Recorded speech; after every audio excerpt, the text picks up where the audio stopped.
فنقتصر على طرف منها زام تكايت akan wani gefe kaɗan daga cikinsu. So our chapter is just a continuation of the last week lesson, is a continuation of chapter 18 of the book of Riyaduss Salihin, in which the author is talking about prohibition of innovation in religion. We read some verses of the Quran where Allah commanded that we should follow the Prophet ﷺ as our model. That is only if we love Allah, we should follow him as directed by Allah. Say unto them that if you truly love Allah, then follow him. If you do that, Allah will love you and will admit you into paradise. So we are going to go into the traditions of the Prophet ﷺ, the sayings of the Prophet ﷺ, with respect to the following of the Sunnah of the Prophet ﷺ.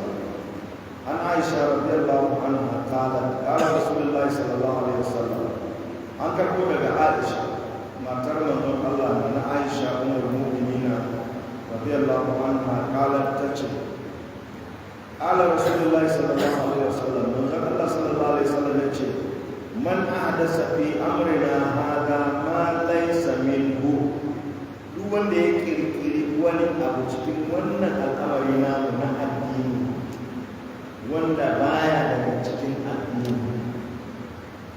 mutum ya kirkiro shi da sunan addini, to ce da Allah sallallahu alaihi wasallam ya ce fa huwa rabbun, to an mayar masa ba a karba ba. So shi addinin musulunci komai nashi tauqifiyun ne, ka tsaya inda aka tsaya da kai, kar kuma ka kago naka ka ce za ka yi kaza ka ba shi da addini. A inda dai lada kake so, to Allah shi ya ce a yi ibada, don kar a bar mu je mu tayi yadda muke so, sai aka turo mana dan aiki jakada wanda shi ne zai fassara mana abin da Allah ya faɗa cikin Alƙur'ani da maganar shi ko da aikinsa. Saboda haka bin manzo Allah sallallahu alaihi wasallam shine nasarar mutum musulmi duniya da lahira. So in this hadith, Nana Aisha, the wife of the Prophet radiyallahu anha, reported that the Messenger of Allah sallallahu alaihi wasallam said, whosoever invents anything in this our affair, that's the religion of Islam, which is not originally in the religion, is rejected, is returned back to him. So always try and emulate the Prophet sallallahu alaihi wasallam. Whatever, no matter how good it appears to you, if it is not originally in the religion of Islam, as a Muslim, please keep away from this. Shun not from this. وفي رواية يادو أشكين وتانا رواية من عمل عملا ليس عليه أمرنا فهو رد. هو اللي أيك توني أيك wanda babu umurnin a kan wannan aiki, ba mu muka ce a yi shi ba, to an mayar masa ba su duk abin da za ka yi ka tabbatar yana da asali alkur'ani, in babu shi alkur'ani ka tabbatar yana da asali a hadisi cikin hadisan manzo Allah sallallahu alaihi wasallam. Idan ilimin ka bai kai ka kwakwalo wannan ba ka gane alkur'ani ko hadisi, to sami malaman sunna masu tsoron Allah ba ɗan duniya ka tambaye su, ba masu neman girma ko neman suna ka tambaye su, za su gama gaskiya tsakani da ina fata an gane. Ko wani malami da aka taɓa yi shi ya haɗu da irin wannan jarabawa, Allah ya haɗu masa. Idan an je gidansa da dama masallaci yana kawar da sa, sai ya tambaya wace irin mota mutum ya yi da shi saboda ya san irin kalaman da ya masa ka wannan fitina jarabawa Allah ya yi da duk abin da za mu yi tabbatar kun yi saboda Allah wanda ya kama da Allah da kan sai ba ya going to do it for the sake of Allah according to the teachings of the Prophet sallallahu alaihi wasallam. That is your success in this world and in the hereafter, and that is your source of happiness in this world as well as in the hereafter. So in this, the second narration said, whosoever carries out an act that is not authenticated by us, we have not directed that act be carried out. Who are it's not acceptable. It's not acceptable. Say hadith na dari da tamanin daidai. وعن جابر رضي الله عنه قال كان رسول الله صلى الله عليه وسلم إذا خطب احمرت عيناه. مازال صلى الله عليه وسلم dan wani abu ya taso wanda ya kamata ya tsawa ya fada da musulmi jawo hankalinsu sai aka idanuwarsa sun ja idanuwarsa sun ja wa'ala sautu kuma muryar shi ta ɗauko sama wa shi tattara ghadabuhu kuma kushinsa ya tsananta hatta ka annahu munziri jaishin kai ka ce yana gargaɗi kamar a ce mai kwamandin na sojoji yana ba sojoji umarni ko kuma kamar wanda yake gargaɗi game da cewa abokan gaba suna zuwa kasan tsawa zai kuyi kaza kuyi kaza kuyi kaza to haka za a ga idansa ya canja muryar shi ta ɗauki sama kushinsa ya tsananta hatta ka ana hukun zuwa shi ya ƙulu sabbahakun wa masakun ma'anan wannan sabbahakun wa masakun cewa kamar yadda ake cewa gasunan abu ya kusa kenan ma'ana za su kawo muku hari ko da yamma ko da safiya saboda haka ku je ku shiri ku kowa ya ke tare da kowa ya tare da to haka yake kamar dai yana ba da labarin cewa ga enemies abokan gaba suna kawo hari waya kuru kuma yana cewa irtu ana wa sa'ati ka hataini an aiko ni da tashin alkiyama kamar waɗannan guda kuka dai kusa da juna su yani zuwan manzon Allah sallallahu alaihi wasallam alama ce ta cewa duniya ta kusa karewa alamar tashin alkiyama akwai alamomi na tashin alkiyama manya-manya malamai sun kasa su kashi akwai manya-manya akwai ƙanana manya-manyan su idan ɗaya ta fara bayyana to sauran za su biyo baya kamar ka samu casba a tsakiyar milon zaren in ka sake shi a lahira za su ta zuwa da sauran haka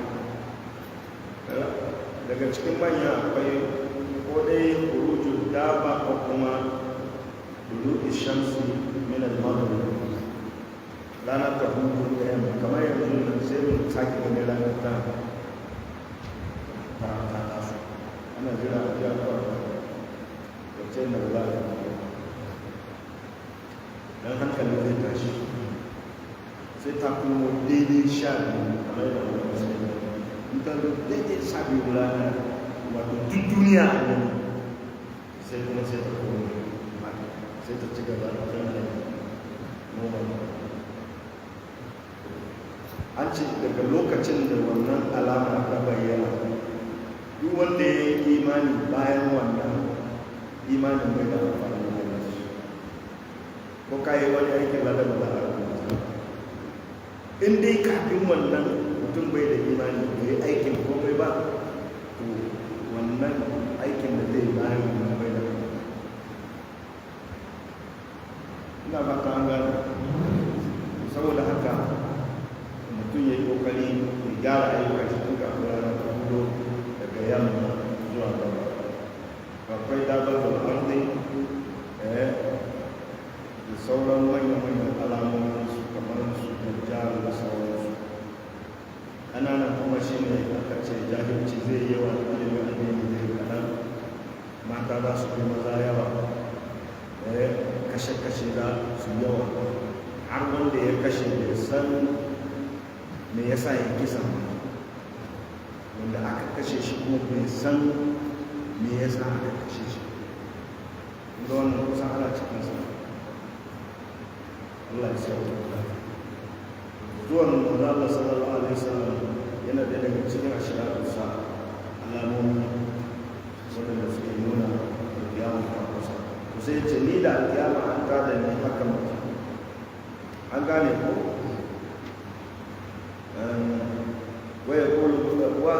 ويقول بين أصبعيه السبابة والوسطى وتسينا هكا كان يرقص. wannan ita ce sababa, wannan ita ce wusta ko a larabci wayannan ya fi kowanne da sunan to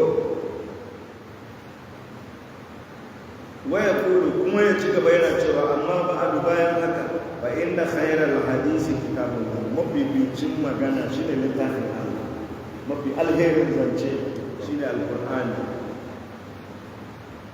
Wa khairal hadi Muhammadin sallallahu alaihi wasallam, mafi alherin shiriya ita ce shiriyar manzon Allah sallallahu alaihi wasallam. Ina fata an gane. Wa sharral umuri muhdathatu, mafi sharrin al'amura kuma shine fararrun abubuwa, kirkirarru abubuwan da aka ƙaro su da sunan addini aka cusa su cikin addini, ko su ne mafi sharrin abubuwa.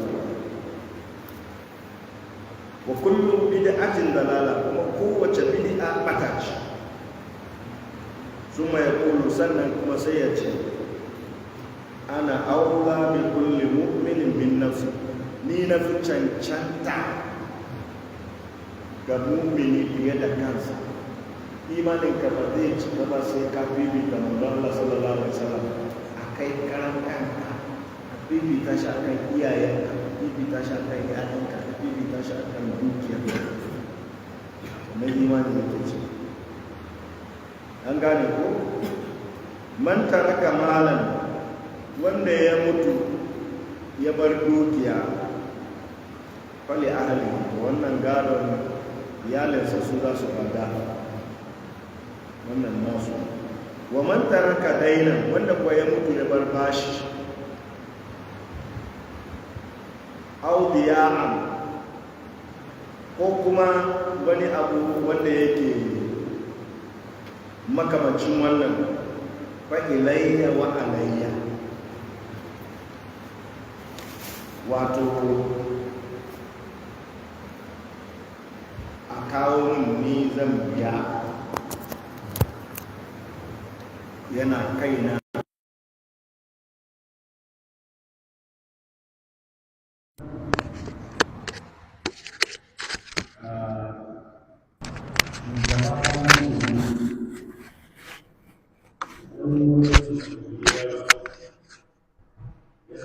Ana jin sa bashi, to sai a biya daga baitul mali, to sai ya koma ga baitul mali. Malamai suka ce to a yi la'akari da toshe kafar barna da sharaɗin bashin ba bashin ganganci ba ne, domin akwai masu cin bashi na ganganci ko to banda irin wannan. Bashi ne wanda ya zama na larura, ba yadda ya iya, dole sai ya ci wannan bashi. Tana yiwa abinci ne babu a gidansa, ko rashin lafiya, ko wani abu makamancin wannan, kuma ba mai iya ɗaukewa. To in ya mutu ya bar irin wannan bashi, to sai a biya daga public account, baitul mali, a biya daga baitul malin musulmi. Kar mutum ya janci a biya daga baitul malin musulmi ya je ya ciyo bashi ya ƙara mata. Kaga ai wannan ba tilas ba ne ko? Yawwa. Ko ya ci bashi ya yi rigima, irin bashi rigima ɗin nan. Ya ga wane ya yi gida iri kaza shi ma ya ce sai ya yi irin shi. Ko ya ga wane ya sa riga iri kaza ya ce shi ma dole sai ya yi irin shi, ba irin wannan ba. Domin akwai irin mutanen da suna rayuwa sama da tattalin arzikinsu. Don't live above your means. Yawwa, kada ka yi rayuwa da tafi ƙarfin tattalin arzikinka. Yawwa, ka yi iktisadi, ka zama kana da tattali, abin da ake so kenan kowane lokaci. So manzo Allah sallallahu alaihi wasallam a cikin wannan hadisi yana cewa okay, the hadith is telling us that the Prophet sallallahu alaihi wasallam, sometimes if he wants to deliver sermon on something that happened, he wants to draw the attention of the Muslims, you see that his eyes will turn red, and he will raise his voice, the way he will talk to them as if he was warning them of an imminent attack by enemies. That these enemies will attack any moment from now. Therefore, you will be on your guard. Be ready. Go and prepare. He will talk with a very loud voice. And then part of what he used to say, myself and the final hour, we were raised like this. The middle finger and the second, the pointer. Meaning that the coming of the Prophet ﷺ is one of the signs of the end of time. Basically, there are two major signs. There are two types of signs of end time. The day of judgment. So there are big signs, major ones, and then there are minor ones.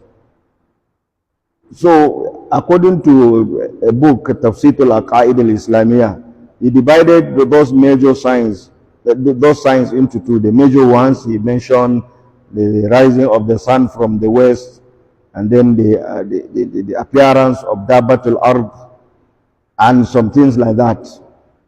And then of the minor ones, he said that the number of women will outnumber the men. One day he was sitting down with his companions. Then dogs passed by, one female and then 11 males. He said towards the end of time, the opposite of this will happen. He said, Prophet of Allah, you mean one man with 10 women? He said 20. He said one man 20 women. He said 30. One man 30 women. He said 40. He said one man 40 women. He said 50. That will be the ratio towards the end of time.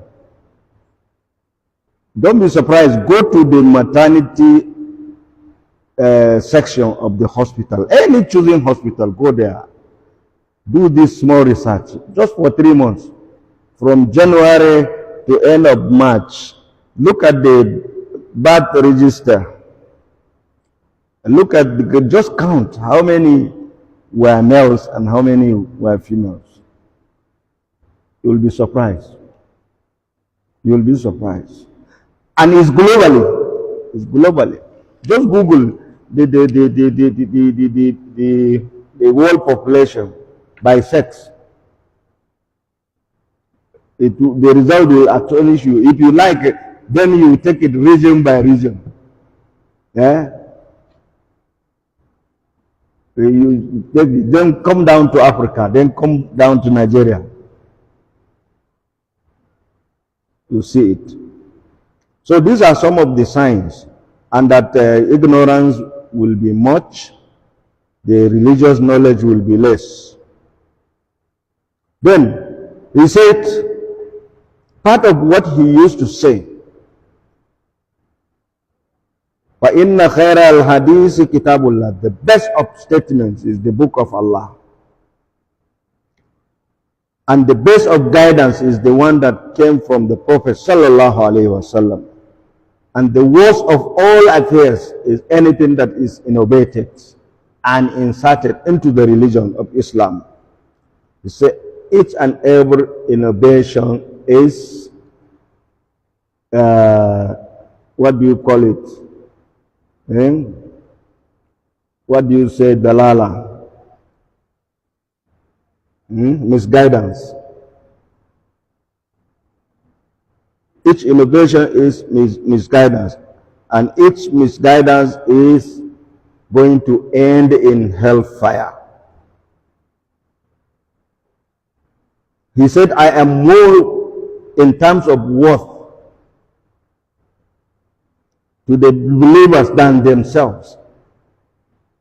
My right upon themselves is more than their right upon themselves. Therefore, if any Muslim dies, and if he leaves anything in terms of wealth, then is for the heirs. The relations will inherit it. But if he leaves behind a debt, then I will be in charge. I will repay the debt on his behalf. According to the scholars, Islamic scholars, they say the type of debt that will be left for the public wealth to be used and settle such debts is a debt that is taken by an individual out of necessity. Maybe he wants no food in the house or medicine, anything that has to do with his health, or that a calamity has befallen him which affected his house and he doesn't have the means to rebuild that house, or that calamity has wiped out all his belongings. Maybe it is flood or inferno, or something like that, and he doesn't have the means to replace what he has lost. In that situation, he can borrow. Now, if he dies before repaying such loan, then the Baitul Mal, that is the public funds, will be used to settle that debt according to the religion of Islam. If the government is an Islamic one, that is what they are supposed to do. Even a non-Islamic government, if you see what is happening in some European countries, it will astonish you. It is as if Islam is there in action, but practiced by non-Muslims. Whereas here we have Muslims practicing Islam just in name. When you go to the markets, especially now that Ramadan is fast approaching, you see them, some have hoarded sugar and some food items, thinking that once it is month of Ramadan, they will bring it and increase the price and sell. Yes, you want to say something? Now.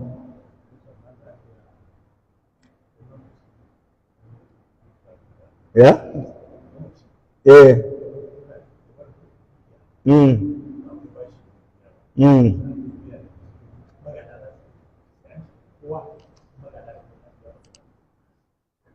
Bashi za a fara cirewa. Idan mutum ya rasu ya bar dukiya, to dukiyar bashin za a fara cirewa a biya. Yawwa. Sannan kuma za a sanar cewa in akwai wanda yake bin sa bashi, to ya zo ya faɗa. Yanzu da yake mutane ga yadda suka zama, to mutum ba zai zo ya ce ina bin shi bashi haka kawai a yadda ba, sai a ce ya kawo shaida ko in akwai takarda rubutacciya ya zo da ita. Shikenan sai a fara cire wayannan basussuka. In basussuka sun cinye abin da ya bari, shikenan magada sai a yi tagumi a haƙura kawai. In kuma wani bala'i da yake faruwa, Allah ya sauwaƙe, wani mai kuɗi ya rasu, da aka zo aka ce to za a ana bin sa kaza, suka ce sab su yadda ba, ai da yana so ya biya da ya biya tun yana da rai, saboda haka su ba za su biya masa ba. To kaga irin wannan ina amfanin barin dukiyan da ya yi wa 'ya'yan shi? Wallahi babu. Tunda yanzu lalacewa hatta kai yanzu 'ya'yan wasu ma da su ake haɗa baki a yi kidnapping iyayensu don su samu kuɗi. Kai akwai wanda ma da bakinsu aka haɗa a kashe babansu, yaron ya ba da deposit a wani gari nan da ba zan faɗi sunan garin ba, ya ba da deposit cewa in an raba gado zai cika sauran balance ɗin, was hired assassin. To aka zo kenan kaddara ta gitta, sun je za su yi aika-aika, sai rana ta ɓaci aka kama shi, ya ce babu karku halar da ni, wane ya turo ni, ya ba mu deposit kaza, in mun kashe babansa in an raba gado zai cika mana sauran kuɗi. To kaga irin wannan, kaga ai sai mutum ya yi ta addu'a Allah ya shirya mana da zuriyar mu baki ɗaya, kuma kai ta ƙoƙari ka gina lahirar da dukiyar da Allah ya baka. Karka yi zaton wani ɗanka in ba Allah ya taimake ka ba, karka yi zaton wani ɗanka bare kuma matan da zaka bari wani ya aura, karka yi zaton za su gina maka lahira da dukiyar da ka bari, wallahi zai wuya. Ba kasafai ake samun wannan ba. Yawwa mu ji da kyau, Allah ya taimake mu. Na'am, ina muke? To sai sabon babun fi man sanna sunnatan hasanatan aw sayyi'a, mutumin da ya sunnanta wata sunna mai kyau ko kuma ya sunnanta wata sunna mummuna, shi kuma menene hukuncinsa? Ma'anan sunnanta sunna ba wai ya kirkiro sunnar ba, sunna ce tana nan amma mutane sun manta da ita, ba a aiki da ita, shi sai ya zo sai ya rayar da ita. Kun gane ma'ana na farko kenan. Ma'ana na biyu kuma shine wannan abu sunna ne misali, to sai ya gaggawa ya riga mutane aikata wannan sunna ɗin. To ma'anan man sanna sunnatan hasana kenan. Yawwa, man sanna sunnatan sayyi'a kuma ya sunnanta mummunan sunna, misali nan anguwan shine ya fara buɗe gidan rawa, aka ga mummunan sunna ne ko? To da aka ga ana samun kuɗi sai wani ma ya je buɗe a can, sai to akwai laifinsa, ya sunnanta mummunan sunna, sannan kuma akwai laifin wanda suka yi koyi da shi, duk yana kansa, yana da kamisho. An gane ku? To kamar yadda za mu gani cikin hadisin, wallazina yaquluna rabbana hab lana min azwajina wa dhurriyyatina qurrata a'yun waj'alna lil mu'minina imama, lil muttaqina ko imama. Allah ya ce daga cikin siffofin muminai bayan Allah na kwarai, wallazina kuma sune waɗanda yaquluna cikin addu'o'insu kullum suna cewa rabbana ya ubangijinmu hablana ka bamu min azwajina daga cikin matayenmu ka bamu, wa zurriyatina daga cikin zuriyarmu ƴaƴanmu ka bamu qurrata a'yun, sanyin ido, wato wanda idan mun gansu za mu farin ciki da ganin su, za ka yi farin ciki a ce wane ɗanka ne, kana jin daɗi. Za ka yi farin ciki a ce wance matarka ce, kana jin daɗin wannan.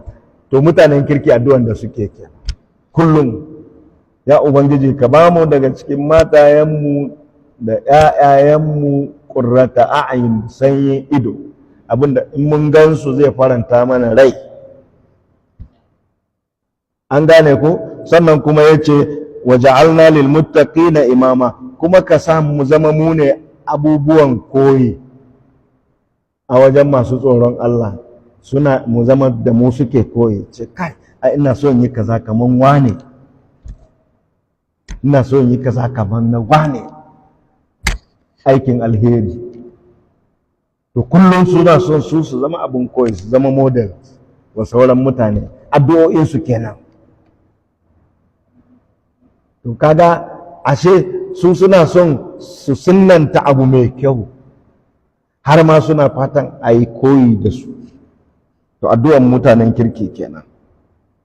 waja'alnahum a'immatan yahduna bi amrina. Lokacin da Allah yake bada labarin annabawa, bayanin annabi Lut, sauran annabawan nan da suka zo, ya kawo su ulul azmi, ya kawo gefen annabi Ibrahim alaihi salam da annabi Yaqub da Ishaq, to sai ya ce waja'alnahum, mun sanya su a'immatan, jagorori ne, ababen koyi ne, yahduna bi amrina, suna shiryar da mutane tare da umarninmu. Su aikinsu kenan su yi wa'azi, su nuna wa mutane hanyar alheri. To haka ake so ka zama abin koyi, kuma ka zama kai mai shiryar da mutane. Kar ka zama abin koyi wajen mummunan abu kuma ka zama mai batar da mutane, wannan bayi da kyau. So these two verses are telling us about the importance of being a model, because the chapter is talking about establishing a forgotten sunnah or reviving it. If you do that, you will have the rewards of reviving it, and anybody who emulates you, you have a commission from his reward. So also, if you establish a bad sunnah, a bad practice, like I described before, say somebody established, because this is a new area now, is becoming, it's already a hot cake. You know, some people are looking for business opportunities. So somebody opens, what do you call it? Do you call it not event center? Well, even though in event centers, yes, so many things like that do happen. Place where people will drink, dance, and commit all atrocities there. Okay, when people saw that he is making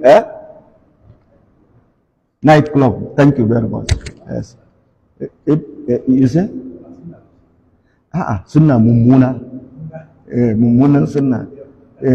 So if somebody opened a nightclub and other people see that, or they saw that he is making money, another one opened a place there, another one there. This one is a bad practice, established by somebody who started it. So it's a bad practice, it's a bad sunnah. So the sin, he has the repercussion for his sin, and then part of the sin of those who followed that his bad practice. So that is what we are being taught here. So it's part of the practice of believers that they raise their hands and supplicate. They ask Allah Tabaraka wa Ta'ala, saying, "Oh Allah, give us from our wives and offsprings those that will give us comfort in our eyes. When we see them, we become happy. And then make us to become model for believers. Let believers emulate us." So as a believer, as a mu'min, that is how you are expected to pray. That let you be a model in terms of doing good, not in terms of doing something that is bad. Allah was talking about the Prophet Ishaq and Yaqub.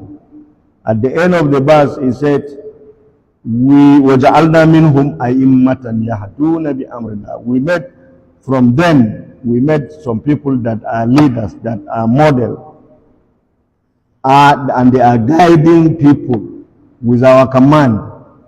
That is what they do. So a Muslim is expected to be the one that is calling people to what is good, not calling people to what is bad. So in a nutshell, that is the meaning of that, the meaning of those two verses. I don't know whether we have time to read this hadith. It's a bit lengthy. Karfe na kuke sallah ne? Takwas? Wannan hadisin ko mun karanta shi ba za mu yi sharhin sa ba. To bari mu gani. Sai hadisi na 181, wa an abi amru Jarir bin Abdullahi qala kunna fi sadarin nahari inda Rasulullahi sallallahu alaihi wasallam. Ce wata rana cikin da rana muna tare da manzon Allah sallallahu alaihi wasallam. Faja'ahu qaumun uratun mujtabin nimar aw al-aba. Wato sai ga wasu mutane sun zo huntaye kusan tsirara suke saboda ba wadata, sannan bayan ga su kusan tsirara suke mujtabin nimar, sun sanya wato kaman fatan damisa shi suka huda tsakiyar kawai sai aka sa aka lankwasa gaba da baya shi ke abinda suka sa kenan, saboda babu, ko kuma kawai sun ruhu da wani abu mai kama da gwado kaman kabido kawai sun kifa a kansu, wani abu kawai kaman murfi da ake kifawa a jiki, abinda suka sa kenan.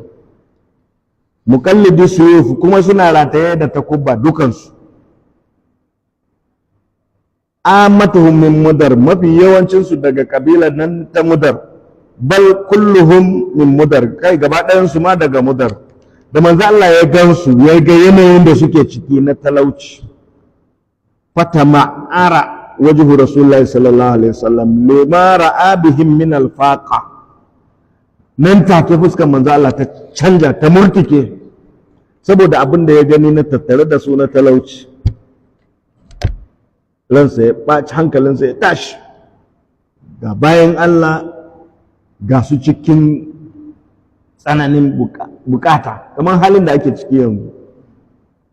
Za ka ga wani yanzu haka yau watakila so ɗaya kawai ya ci abinci, da za ka yi rantsuwa a kan wannan wallahi ba za ka yi kafara, akwai su da yawa. To da manzo Allah ya ga halin da suke ciki, hankalinsa ya tashi saboda halin da suke ciki na talauci.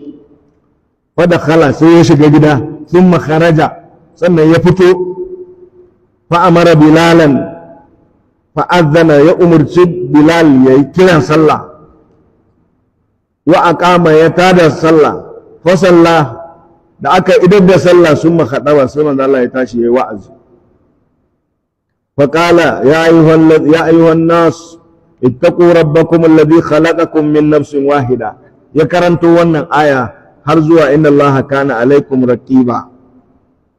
Wal ayatul ukhra allati fi akhir al hashr ya ayyuhal ladina amanu taqullaha wal tanzuru nafsum ma qaddamat li ghadin, ya karanta wannan aya ta karshen suratul hashr, ya ku wadanda nayi imani ku ji tsoron Allah, kowace rai ta yi dubin me ta tanada saboda gobe alkiyama, wani aiki kai wanda zaka samu ladan shi a lahira ran tashi alƙiyama, kowa ya yi tunanin wannan. Wattaqullaha, kuma ku ji tsoron Allah. To da manzon Allah ya yi wannan wa'azi, shikenan fa tasaddaqa rajulun min dinarihi, sai ga mutum dan dinarin da yake da shi sai dauka bayar fi sabilillah. Wa min dirhamihi, mutum ya bayar dirhami, wa min saubihi, wani ma sutura zai dauko tufa ya cire ya bayar. Min sa'i burrihi, ko kuma daga cikin sa'i mudun alkama ya ɗauka ya bayar.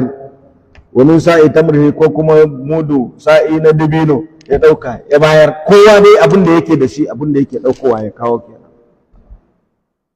cikin ɗan gajeren lokaci. Hatta kala walau bi shiqqi tamratin, manzo Allah yana wa'azi har sai da ya ce ku kare kanku daga azabar wuta, ko da tsagin dibino ka ɗauka ka bayar. Kar ka raina aikin alheri, ko da tsagin dibino ka ɗauka ka bayar. Faja'a rajulun min al-ansari bi surratin kadat kaffuhu ta'jizu anha, sai ga wani kuma shi kuma wani bawan Allah ya zo da me za a ce, mu ce kwano ko ƙwarya, hannunsa dai bai iya riƙewa, ya fi ƙarfinsa, an gane ko? To shi kenan da ya zo da wannan, sun matata ba'an nasu, sai mutane kuma suka ci gaba da wannan ɗin nan da ya kawo, sai mutane kuma suka biyo bayansa hatta ra'aitu qaumaini min ta'amin wa thiyabin, yace sai da naga tsubi guda biyu, ga abinci ga sutura an tara hilimi ne. hatta ra'aitu wajha rasulullahi sallallahu alaihi wasallam yatahallalu, har sai da naga fuskar manzo Allah sallallahu alaihi wasallam yana kyalli farin ciki saboda daɗi da ya ji ya yi kira an ansa, gashi wa'annan bayan Allah da suka zo suna cikin halin damuwa, gashi an sama musu mafita, an sama musu taimako. ka annahu mushabatun, kamar dai kai ka ce zinare ne, fuskar shi tana kyalli tana haske kamar zinariya saboda farin ciki. Dama manzo Allah sallallahu alaihi wasallam idan ransa ya ɓaci sai ga idonsa ya yi ja, fuskar shi ta canja kaman koya. Kun san an san koya ko? Jan fenti da ake shafawa dinnan a fuska, to haka fuskar shi take zama in ransa ya ɓaci. In ko yana cikin farin ciki fuskar shi ta dinga kyalle, kai ka ce zinariya ne, haka fuskar shi take. Yace to har sai da na ga fuskar manzo Allah sallallahu alaihi wasallam tana walƙiya, kai ka ce zinariya ne. fa qala rasulullahi sallallahu alaihi wasallam, sai manzo Allah yace man sanna fil islami sunnatan hasana, duk wanda ya sunnanta wata sunna mai kyau a musulunci, falahu ajruha, to yana da ladan wannan sunnan da yayi, wa ajru man amila biha, da kuma ladan duk wanda ya aiki da wannan sunna din. Shi wannan sahabi da ya kawo kayan nashi gudunmawan, shi ya fara zuwa da shi, da ya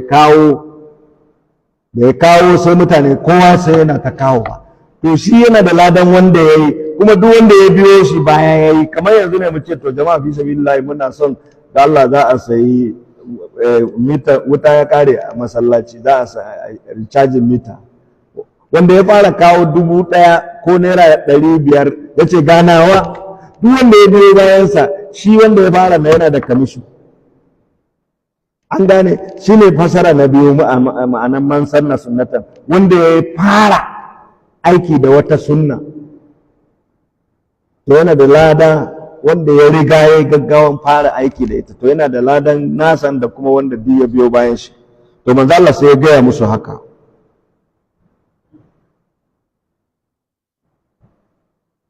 wa ajru man amila biha ba'dahu, ladan wanda yayi aiki da wannan sunnan bayan sa, min gairi an yankusa min ujurihim shay'un, ba tare da wani abu ya tawaya ba cikin ladan su.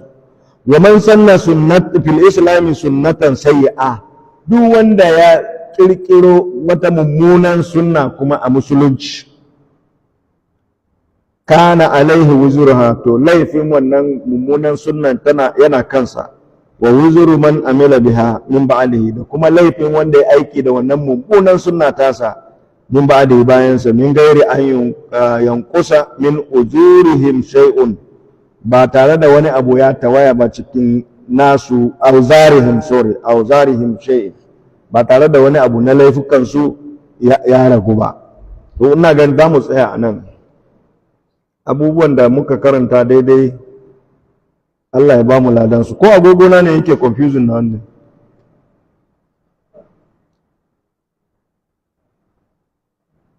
So abinda wannan yake nufi kenan, babu duk idan kamar yadda na faɗa da farko, in akwai wata sunna, kamar misali akwai wata sunna, mun zauna da wani babarbare ya bani sha'awa ƙwarai da gaske. Mun yi aiki tare da shi a Sokoto, muka haɗu. Wata rana kawai sai ya zo ofis, sai ya ce yana gayyata mu hafla a gidansa. Sai wani ya zo yana ce mai hafla ne, na ce a muje mana, ya za ka gani, muje. Shi kenan yana gayyata mutane hafla, yawwa. Shi kenan aka je aka yi abinci na ƙasaita iri-iri, nama iri-iri, abinci iri-iri, aka ci abinci, aka sha abin sha. Shi kenan daga baya to sai muka yi bayani, muka ce to kun ga irin wannan sunna ce wacce tana nan, amma wani ma watakil sai ya ji ta. Amma manzo Allah sallallahu alaihi wasallam zamanin sa mutane da yawa sun gayyace shi da wasu jama'a su zo gidansa, su zo manzo Allah da jama'a su zo gidansa su ci abinci. Sunna ce. Na ce mishi to an guro yanzu kai ka zama leader, kai ne champion, sai ka zaɓi kuma a nan ka naɗa mana wanda za mu je gidansa next time mu ci abinci don kada wannan sunnan ta mutu. To kaga wani watakila bai taɓa ji ba ma sai yau. Zamanin manzo Allah sallallahu alaihi wasallam an ce akwai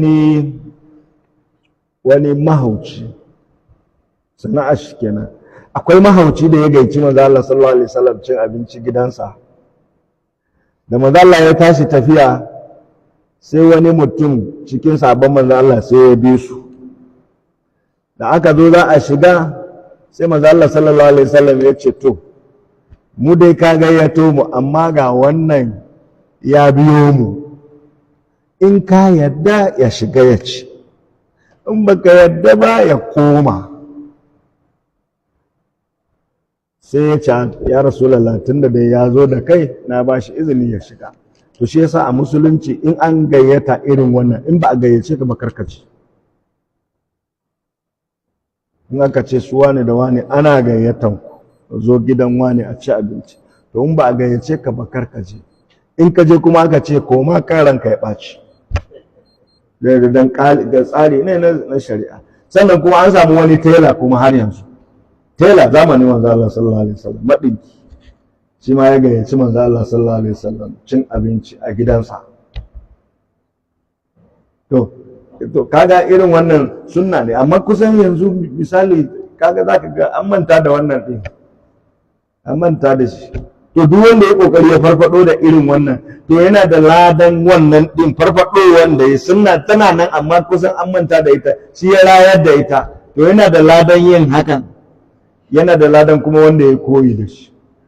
To haka kuma idan mummunan abu ne yana da laifin sa kuma yana da laifin wanda ya koyi da shi. To ina ga mu haƙura da mu tsaya a haka din ko Allah ya taimake mu. To saboda haka wannan sunna ta hafla din nan kada ba wai sai walima ba. Ba wai sai walima ba. Yawwa. To Allah ya taimake mu. In akwai tambaya sai a yi, babu kuma sai mu yi addu'a. Na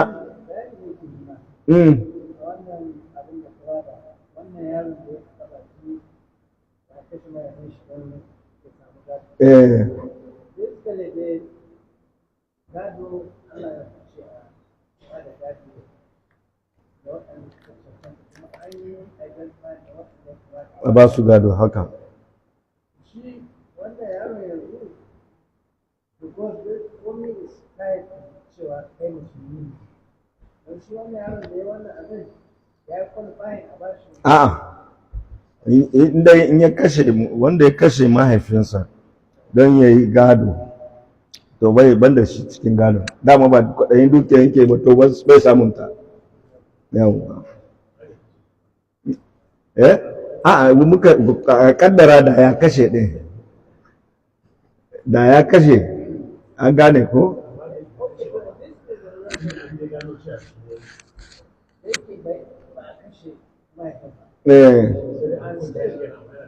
Idan mahaifi yana da dama ya ce ko wasiya ce to ko da ya mutu kada fara sa shi. A'a, ba wannan kuma ba huruminsa ba. A'a, ba huruminsa ba ne wannan. Shi za a hukunta shi gwargwadon tsananin abin da ya yi, gwargwadon irin hukuncin da za a masa. In har ta kai shi ma a kashe shi shikenan sai a kashe shi, in bai kai a kashe shi ba shikenan yana nan cikin waɗanda dai darajarsu ta faɗi. Allah ya sauwaƙe. Yawwa yanzu kaga kaman yanzu misali in kana so hanya ce ta kyautatawa. Yawwa hanya ce ta kyautatawa da kuma nuna godiya ga Allah madaukakin sarki. Ai wanda ka gayyace shi ba wai don bai da abinci ba ne, amma kuma you find that satisfaction and enjoyment within you cewa wane ya ci abinci a gidana. Akwai wanda suna rotating ne. sai an ce sati mai zuwa gidan wani wa za mu ci abinci gidan shi, sai wani ya ce a gidana, har ma wani ma ya ce to ina son irin abu kaza da abu kaza da abu kaza in an samu, ina son zogale, in an samu ina son martam, yawwa da sauran makamantan waɗannan abubuwa.